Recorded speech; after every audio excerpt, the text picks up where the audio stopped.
Hello. So, I got a quote from Peter Schiff, and it goes like this. You have a right, in the U.S., you have a right to free speech. You do not have a right to not be offended. I was going to say offended. You don't have a right to not be offended. As a matter of fact, the more offended we get, I think the more we need to be offended because we need to know how to handle that.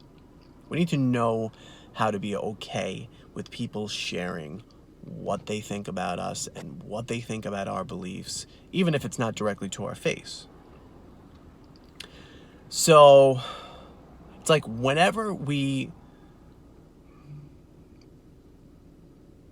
something happens on the in the outside world that causes us to have an emotional reaction, that emotional reaction is a good signal to what we should find more out about. Like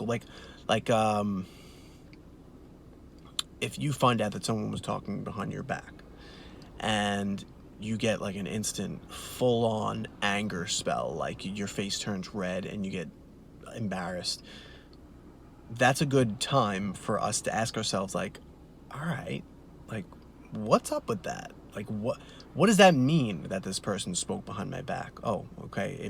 What does it mean? It means that I can't trust this person. Okay. And what does that mean?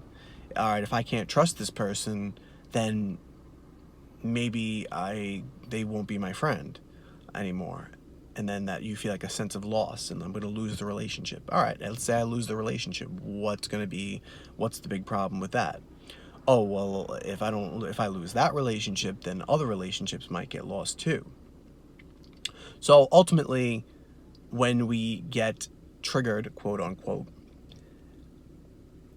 it's a good time for us to notice, or at least do, it's called inquiry into why that bothers us so much. Why does that bother me?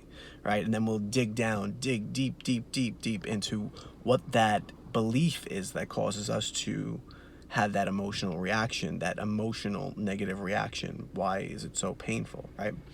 Let's say I found out that one of my friends watched this video.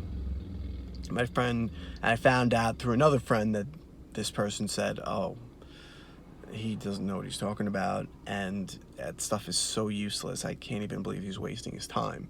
See, even me saying that right now caused me to have like a little pang of anxiety, even though it's not a real example. It's just something I made up on the spot.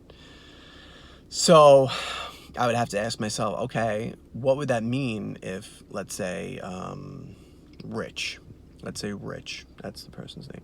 Rich, I found out that Rich said that this video has no use, right? What would that mean? And I'd be like, all right, it means that he doesn't like me, or it means that I'm wasting my time, right? So then I would have to dig deeper into what's the meaning behind it. What is it that causes me to have that emotional reaction? And I guess the more we know why we react, the less we'll react in a disempowering way, or I'll redefine disempowering as something that causes us to be suffering in this short time that we have on Earth, right? Because like, if we can't walk around blissful all the time, but as long as we're doing what we need to do, why can't we experience some like positive emotions along the way and just feel good chilling?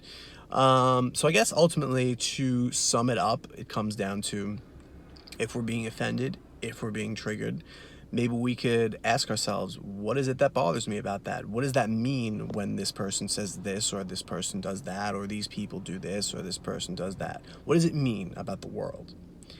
And I think that's it for now. Peace.